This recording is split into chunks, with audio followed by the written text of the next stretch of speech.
किते इश्क दे वेड़े विच वड़ के ते वेख ला। एक गुजरात दा शायर होया मुहम्मद बूटा, जे आखो थोड़ा जा पढ़ लिया आखिरी शेर। आप फरमाउंदे ने जेड़े कहंदे सी मरांगे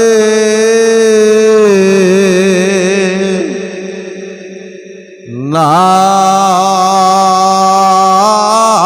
तेरे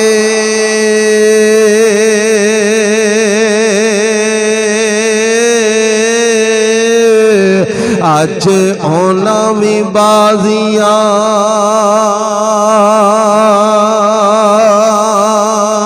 हारियां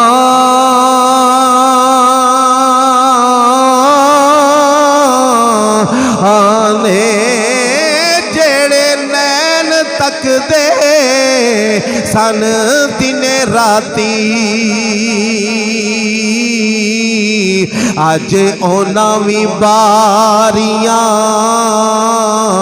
मारियां ने जदों खिदा ने चमन विच वाल खोले पंछी उड़ गए मार उडारियां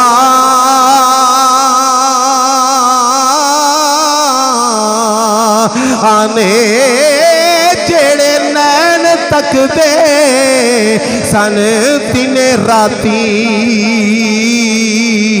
अज ओना भी ढोलियां होए बारियां